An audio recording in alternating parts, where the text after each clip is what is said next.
Hey guys, I am going to tell you the brutal truth. Working with disabled children sucks. It's difficult. It's difficult because you're having to literally stare at a bunch of kids who are unable to do anything by themselves. Not yet, I'll catch up with you in a moment. They're unable to do anything by themselves. They are like, they remind me, they resemble, you know, what kids look like in horror films when they're being possessed by some devil or some demon.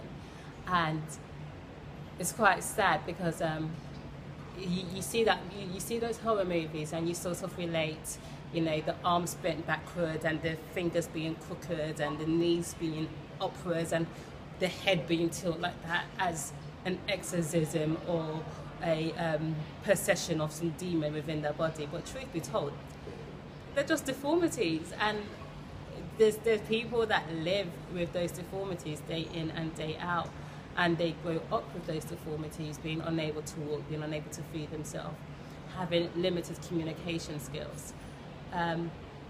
And it sucks seeing that, because you want to feel sympathy for them, you want to cry, and you're not allowed to, because you can't be putting your feelings first. You need to think about how they feel and what it's like for them. And then you realise that there's not much you can do to help. I've pretty much learned in my, you know, 1.5 day in the disabled centre, the disability centre, and these are severe disabilities, that the most you can really do with these kids is give them affection. You can't buy them anything, they're not going to understand it. There's no point trying to teach them English or wasting your time. Just give them affection. That's all you can really do. So, like, even today, trying to give them, to feed them was a challenge. You know, the guy that usually comes to sit on my lap and, you know, play with Lego, he refused to eat his food. But then once, you know, but he was quite adamant that he wanted his juice. So once he had his juice, he was fine. And he would then, you know, put his leg on me and indicate for me to massage his feet. And I'm like, okay, if you don't want to eat your food, nah, that's fine. But if you want a foot massage, I'll do it. Or the little girl who throws tantrums consistently, or the ones who don't want to use their feet to walk because they're just not used to the concept of walking with their feet.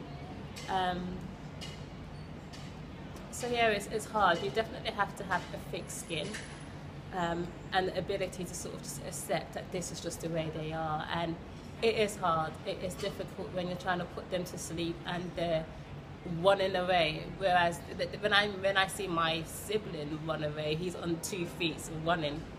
Whereas with these kids, they're on their knee, they're just about able to keep the body upright, they're falling forward.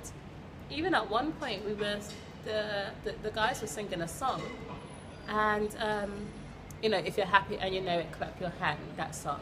But they were singing it in Vietnamese. And the boy was so excited, he got up. Bearing in mind, his legs are bent inwards and sideways, and his hands are sideways. He tried to dance along and fell to the floor, but he was so happy. It didn't seem to bother him that he'd fallen down. He's just used to falling down, I guess, when he stands up. So yeah, it's an experience, but yeah, it's not a joke. It's when you go in there, it's like, you really have to have the mentality to stick it out, because the only thing you can really do to contribute is give them a smile, give them affection, and that's about it. There's nothing else that you can do that is really going to help them. So yeah, this is day 1.5, and I still have 4.5 days left, so wish me luck.